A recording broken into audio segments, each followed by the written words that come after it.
ओम नमस्कार मित्रों। मैं संजीव सिंह परिहार संजीवनी क्लासेस में आपका स्वागत करता हूं। आज हम लोग आप पीछे देख रहे हैं टॉपिक पढ़ने वाले हैं वर्ण विन्यास। वर्ण विन्यास माने शब्दों में से वर्णों को अलग करना, और इसको हम वर्ण विच्छेद भी कहते हैं। और इसी में हम देखेंगे शब्दकोश के आधार पर शब्दों का क्रम। जैसे इंग्लिश में हम लोग डिक्शनरी के हिसाब से सेट करते हैं, ऐसे हिंदी में शब्दकोश के हिसाब से कैसे सेट करते हैं। इस टॉपिक की जो थ्योरी थी उसमें मैं आपको बहुत अच्छे से समझा चुका हूँ, हर चीज़ बता चुका हूँ, एक एक चीज़। और अगर आपने वो वीडियो नहीं देखी है तो आप पहले जाके थ्योरी वाली क्लास देख लीजिए, आपको तभी बहुत अच्छे से समझ में आएगा, क्योंकि इसमें बहुत आपको बारीक से क्वेश्चन मिलेंगे जहाँ पे गलती होने की बहुत संभावना होगी। तो चलिए शुरू करते हैं। ये क्वेश्चन आंसर वाली सीरीज होगी, आप ध्यान रखना, ठीक है। चलिए, तो पहला क्वेश्चन ये रहा आपके सामने। चलिए आप प्रश्न हल कीजिए।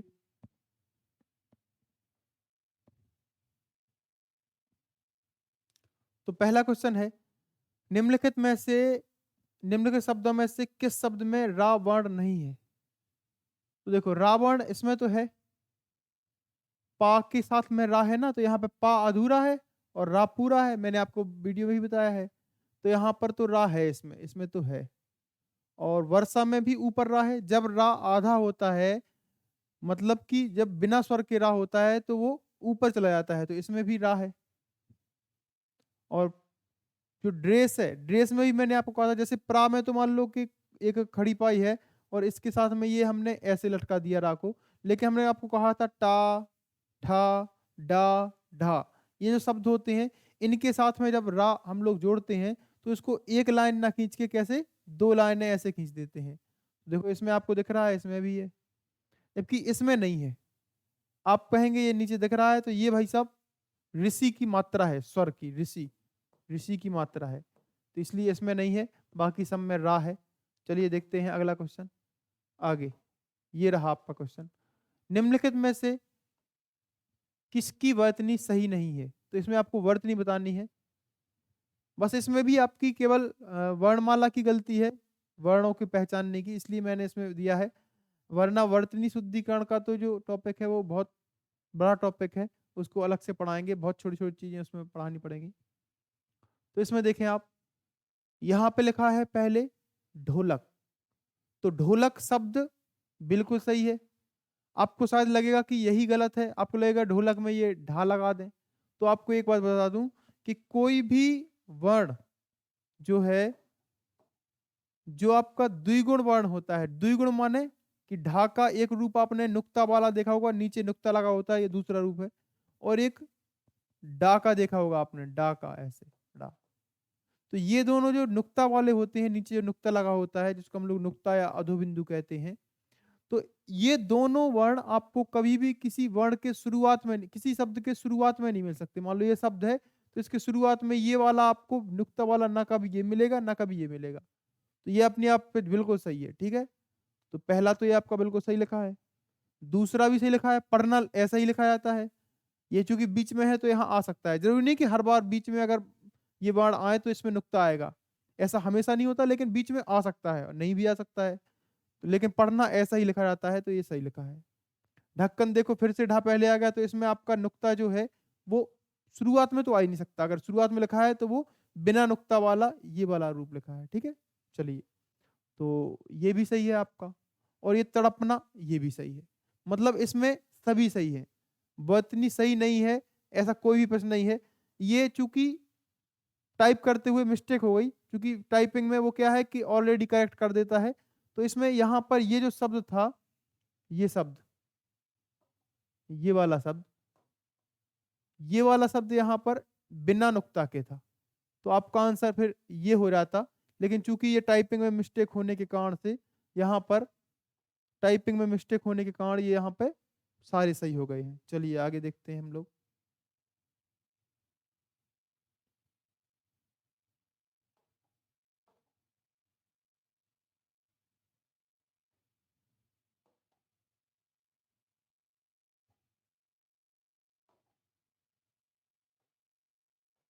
अगला क्वेश्चन ये रहा आपके सामने, तीसरा क्वेश्चन, पंचानन शब्द में अनुस्वार निम्न में से कौन सा है, कौन सा वर्ण है अनुस्वार। देखो, अनुस्वार निम्न में से कौन सा वर्ण है, इसका मतलब ये है, यहां तो आपको कोई अनुस्वार दिख नहीं रहा, अनुस्वार मतलब अंकी बिंदी, ये अनुस्वार, ये कहलाता है अनुस्वार, ये अनुस्वार। लेकिन आपसे पूछा क्या थी, अनुस्वार निम्न में से कौन सा वर्ण है, तो आपको हमने एक चीज बताई थी थ्योरी वाली क्लास में, कि अनुस्वार को हम उसके अगले वाले वर्ण के पंचमाक्षर के रूप में भी लिख सकते हैं। जैसे कि मैंने आपको बताया था, हम लोग ऐसे लिखते हैं दिनांक, जैसे मान लो हम लोग शब्द लिखते हैं दिनांक, तो दिनांक को हम एक ऐसे भी लिख सकते हैं, और एक दिनांक को, ये जो अंकी बिंदी है, इसको अगले वर्ड के पंचमाक्षर के रूप में लिखेंगे, तो ये का पंचमाक्षर क्या होता है, का खा गा घा गा, तो ये वाला नहीं होता है इसका, इसको मिटाना पड़ेगा।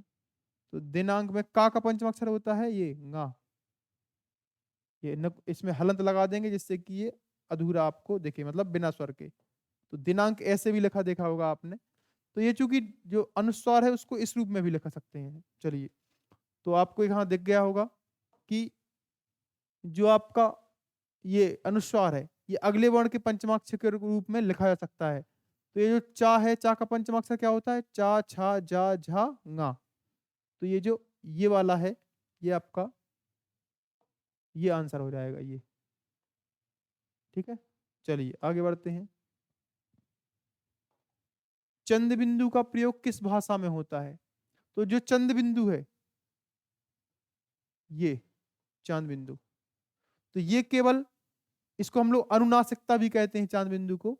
ठीक है, तो ये केवल हिंदी में होता है, ना तो ये संस्कृत में था, ना पाली में था, ना उर्दू में है, ये केवल हिंदी का खुद का वर्ण है। तो आप ध्यान रखना, पेपर में पूछा भी जाता है कि हिंदी का खुद का वर्ण कौन सा है, तो ये चंद बिंदु है। ठीक है, ये किसी भाषा से नहीं लिया गया, इसीलिए आप देखेंगे जब भी किसी शब्द में अगर चंद बिंदु आ जाए, ये चंद बिंदु, तो वो हमेशा तद्भाव में माना जाता है। तद्भाव में इसलिए माना जाता है क्योंकि वो तत्सम हो नहीं सकता, संस्कृत का होगा नहीं, क्योंकि संस्कृत में तो ये चंद बिंदु था ही नहीं। तो इस कारण से आप ध्यान रखना कि ये केवल किसका वर्ण है, हिंदी का। चलिए आगे बढ़ते हैं।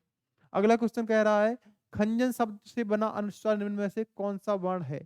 तो यहाँ फिर से वही बात हो गई, जो अनुस्वार है, ये अनुस्वार, अब ये किसके रूप में चेंज कर सकते हैं हम लोग, इसके अगले अगले वर्ण के पंचमाक्षर। तो जा का पंचमाक्षर क्या होता है, जा झा चा छा जा झा ड़ा, चा छा जा झा या, तो इसका भी आंसर क्या हो जाएगा, ये वाला। तो जा का पंचमाक्षर क्या होता है, या। अगला देखते हैं क्वेश्चन, निम्न शब्द में से, निम्न शब्द में रा का प्रयोग नहीं हुआ है। तो ये क्वेश्चन इस टाइप का ऊपर कर चुके हैं हम लोग। इसमें देखते हैं कि रा का प्रयोग नहीं हुआ है। उग्र में तो देखो नीचे दिख रहा है साफ साफ, ड्रेस में भी यहाँ पर है, धार्मिक में भी ये रेप ऊपर चली गई है। यहाँ फिर से आपको देखो ऋषि में कंफ्यूज कर दिया है, तो ये ऋषि लगा है, आपको बहुत बारीकी से ध्यान देना होगा। इसमें ये रा नहीं है, ये क्या है, री। ठीक है, तो इसका आंसर क्या हो जाएगा आपका, आवृत्ति। चलिए अगला आंसर देखते हैं, अगला क्वेश्चन देखते हैं। क्वेश्चन नंबर 7, इसमें कहा गया है कि कंठ से, कंठ शब्द से बना अनुस्वार निम्न में से कौन सा वर्ण है। तो फिर से आप वही देखना है, अंक की जो बिंदी है माने अनुस्वार है, उसको अगले वर्ग के पंचमाक्षर के रूप में बदलना है। तो टा ठा डा ढा ड़ा, इसका ठा का पंचमाक्षर क्या होगा, ये ड़ा, तो इसका आंसर ये हो जाएगा। चलिए आगे देखते हैं हम लोग, निम्न में से किसकी वर्तनी सही नहीं है। तो यहाँ पर देखो, डमरू सही लिखा है बिल्कुल। अब दिमाग नहीं लगाना कि यहाँ पर ये होगा, नहीं, ये इसलिए नहीं होगा क्योंकि यहाँ पर ये पहले आ गया हो, पहले जब ये वर्ण आते हैं तो इसमें नुक्ता का प्रयोग नहीं होता है। ठीक है, तो ये बिल्कुल सही लिखा है आपका। और डकैत भी सही लिखा है, ये भी पहले आ गया तो इसमें नहीं आ गया। रोड में ये नहीं है क्योंकि ये हिंदी भाषा का नहीं है। फिर भी किसी भाषा को रोड ऐसे लिखा जाता है, रोड में ये रोड नहीं होता है, रोड, रोडा ही होता है, रोड। ठीक है, ये जो नुक्ता वाले शब्द हैं वो पटक कर बोले जाते हैं जीभ को, ड़ा ढ़ा, तो सड़क में होता है यहाँ पर। ठीक है, सड़क में, सड़क। तो चूंकि ये ऐसा होना चाहिए था जबकि लिखा है बिना नुक्ता के, तो इसलिए ये गलत है। तो इसका आंसर क्या हो जाएगा, इसका आंसर ये सड़क हो जाएगा। सड़क हो जाएगा, क्योंकि पूछा गया है वह इतनी सही नहीं है, ये सड़क का नहीं है। सड़क में क्या होना चाहिए? ये नुक्ता होना चाहिए। अगला वर्ण देखते हैं हम लोग। निम्नलिखित में से किस शब्द में हा पूरा वर्ण है? तो हा पूरा वर्ण कहाँ पे है? इसको मैंने क्वेश्चन करवाया है आपको, 2-3 उदाहरण करवाए थे थ्योरी वाली क्लास में। ग्राह्य में जो हा और या लिखा है ये मिला के लिखा है, और यहाँ पर हा जो है वो अधूरा है, जबकि या जो है वो कैसा है? पूरा। तो इसको हम इसके साथ में ऐसा लिख सकते हैं, हा के बाद या के बाद में आ, क्योंकि या पूरा है, हा कैसा होता है? आधा। तो ये तो अधूरा है। इसमें पहले इसमें देख लेते हैं। ब्रह्म में भी जो ब्रह्मा लिखा है तो इसमें हा आधा है और हा आधा है, इसलिए हलत लगा देंगे। और माँ जो है वो पूरा है, इसलिए माँ के बाद में बड़ा आ, क्योंकि नहीं नहीं बड़ा आ नहीं, ब्रह्म लिखा है तो इसमें हम लोग छोटा आ ही करेंगे। तो ब्रह्म, अगर ब्रह्मा होता तो एक और इसमें लाइन होती, तो ब्रह्मा। चूंकि ये ब्रह्म लिखा है इसलिए माँ के बाद में छोटा आ, तो इसमें भी अधूरा है। जबकि सहृदय जो है इसमें आपका ये हा पूरा है। अब आप कहेंगे इसमें अधूरा दिख रहा है, इसमें भी 2 वर्ण जुड़े हैं जैसे इनमें जुड़े हैं। तो भाई साहब इसमें हा के साथ में ये ऋषि की रेप जुड़ी है, और ऋषि क्या होता है? आपका स्वर। ऋषि क्या होता है? स्वर। और जब किसी वर्ण के साथ में स्वर लगा हो तो वो अधूरा कैसे हो जाएगा? फिर तो आप कहेंगे ये या अधूरा है, जबकि ये अधूरा है नहीं, क्योंकि इसके साथ में क्या है? छोटा आ का स्वर है। तो चाहे छोटा आ का स्वर हो, चाहे कोई भी स्वर हो, जैसे इसमें आपको मान लो कि राम में बड़ा आ का मान लो हो गया, यहाँ पे राम में बड़ा आ का मात्रा हो गई। तो इसी प्रकार से ये जो सहृदय है इसमें हा में री की जो है, जो री की मात्रा लगी है, और जब भी किसी वर्ण में मात्रा लग जाती है तो फिर वो अधूरा नहीं होता है, स्वर लग जाता है तो वो पूरा हो जाता है। तो यही आंसर हो जाएगा आपका सहृदय। ठीक है, इसमें ये हा कैसा है? पूरा है। ठीक है, चलिए, क्योंकि वो स्वर है और स्वर लगने से क्या हो जाता है? वर्ण पूरा। आगे, निम्न में से किस शब्द में हा पूरा वर्ण है? तो आप इसमें देखेंगे, इसमें चिन्ह में ये दोनों व्यंजन है, हा और ना दोनों व्यंजन है। और हमने आपको बताया था जब भी 2 व्यंजन ऐसे जुड़े हों तो जो पहले ऊपर होता है वो होता है अधूरा। तो जो हा होगा वो कैसा होगा? अधूरा। और जो ना होगा वो पूरा होगा। तो इसलिए पूरा मतलब ना के साथ में छोटा आ भी शामिल होगा, स्वर। ठीक है, इसी प्रकार आह्लाद में जो बीच का देखेंगे, बाकी आपको मैं बता चुका हूं, उसमें आप देख लेना। ये जो बड़ा हा लिखा है इसमें हा चूंकि ऊपर है वो आधा है वास्तव में, और जो ला है वो ला पूरा है, इसलिए ला के साथ में हम स्वर लगाएंगे। स्वर क्या लगा है इसमें? बड़ा आ, तो इसमें हम बड़ा आ लगा देंगे। तो ये लिखा है आह्लाद, तो ये आपका बड़ा आ हो गया। तो ये तो आपका इसमें अधूरा है, ये भी अधूरा है। जबकि यहाँ देखिए हृदय में फिर से हा के साथ में ये ऋषि लगा है, और ऋषि होता है स्वर, और जब इस वर्ण में, इस व्यंजन में स्वर लग गया तो ये अब क्या अधूरा रहेगा? ये पूरा हो जाएगा। इसलिए पूरा हो जाएगा तो आंसर अपना यही हो जाएगा। तो आप ध्यान रखना, ये इसका आंसर क्या होगा? सहृदय, ओ सॉरी हृदय। हा पूरा बाण है। चलिए आगे देखते हैं। ये जो आपको वर्ण विच्छेद दिया गया है, पूछा गया है इसकी शुद्ध वर्णनी संक्षेपण कीजिए। ठीक है, अगर हम इन शब्दों को ऐसे लिखते हैं तोड़ के तो ये कहलाता है पल्लवन, या पल्लवन कह दें या वर्ण विच्छेदन। और जब इनको हम लोग जोड़ कर लिखते हैं तो वो कहलाता है संक्षेपण। तो इसका सही संक्षेपण क्या होगा? तो या के बाद में छोटा ऊ, तो या में छोटा ऊ लगा है, इसमें इसमें इसमें सब में लगा है। इसके बाद धा, और धा में क्या लगी है मात्रा? छोटी ई की। तो इसमें तो देखो छोटी ई की मात्रा है नहीं, इसमें बड़ी ई की मात्रा है, ये भी गलत। ये दोनों सही हैं आपके। इसके बाद चलिए ठीक है, फिर है आपका सा, और सा आधा है, इसके बाद में क्योंकि कोई स्वर नहीं है तो सा इसमें भी आधा है, इसमें भी आधा है। ठीक है, कोई बात नहीं। आगे देखते हैं ठा। ठा के बाद में छोटी ई स्वर लगा है, तो ठा इसमें भी है और छोटी ई स्वर लेकिन इसमें नहीं लगा है, इसमें छोटी ई का स्वर लगा है, इसलिए यही आंसर सही हो जाएगा। बाकी रा और आ तो ये लिखा ही है इसमें, तो युधिष्ठिर ये बी ऑप्शन सही हो जाएगा। चलिए आगे बढ़ते हैं। आप इसमें भी ऐसे देख के करना है आपको कि ये जो दिया गया है आपको वर्ण विच्छेद, उसको आपको सही संक्षेपण करना है। तो बा के बाद में आ, फिर हा, फिर छोटा ऊ, तो बहु, ये तो रिजेक्ट होगा क्योंकि इसमें वाह है, ये तो गलत हो जाएगा। इन तीनों में बा भी है और हा के बाद छोटा ऊ भी है, फिर वाह है, जो वाह के बाद में रा है, तो वाह अधूरा है इसलिए ठीक है, इन दोनों में सही है। रा भी है, इसमें बड़ी ई है, तो इसमें छोटी ई है, ये तो कैंसिल हो जाएगा। बड़ी ई है इसमें है, और बहुव्रीहि, बहुव्रीहि, इसमें छोटी ई भी है। तो यहाँ पर ये दोनों बिल्कुल सेम लिखे हैं, दोनों ही सही हैं। मुझे लगता है कि इसमें टाइपिंग में थोड़ी ये मिस्टेक हो गई होगी कि यहाँ पर एक में वा होगा, बा, तो इसमें किसी में भी आप में बा कर लेंगे और यहाँ पर इसका आंसर ये हो जाएगा, ठीक है।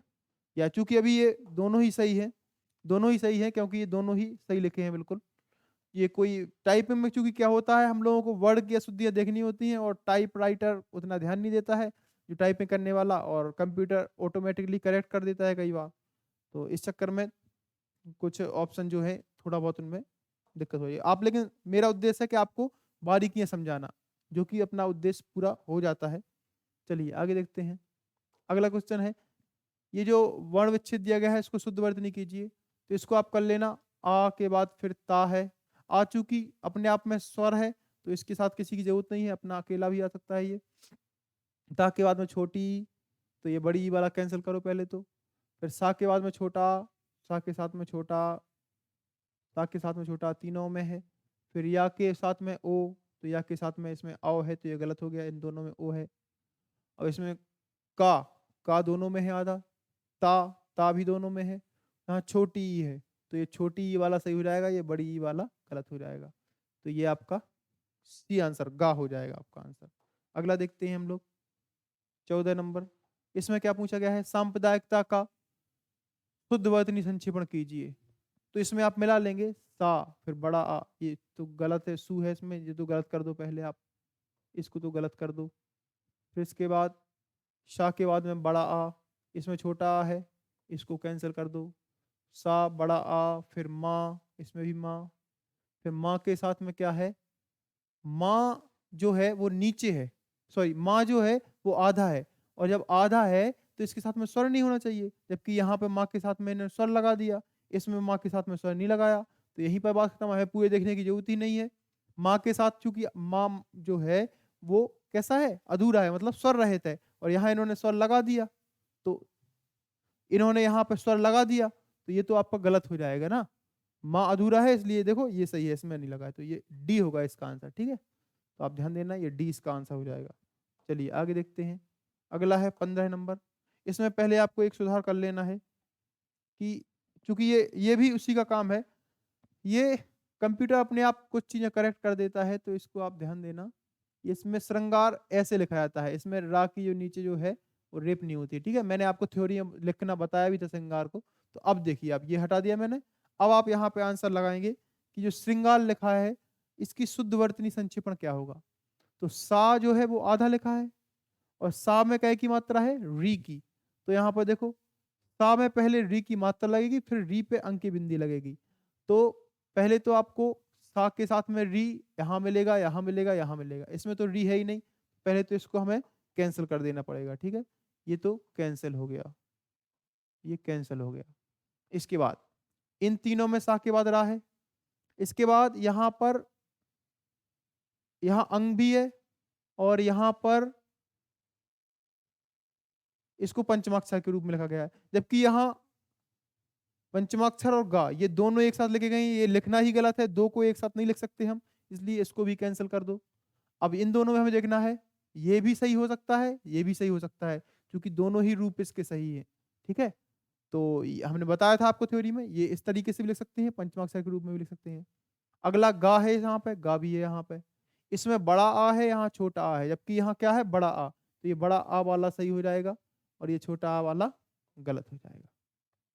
चलिए, बहुत बारीकी से आपको अंतर देखना पड़ेगा, आप इसको पॉज करके अच्छे से अपना दिमाग लगा के पहले खुद हल कर लिया करें इसको। चलिए अब देखो, ये 3 क्वेश्चन मैंने दिए हैं कि इनमें से कौन सा शब्दकोश में सबसे अंत में आएगा। तो आपको मैंने सिखाया था शब्दकोश के आधार पर कैसे करना है, तो चलिए करते हैं पहला प्रश्न।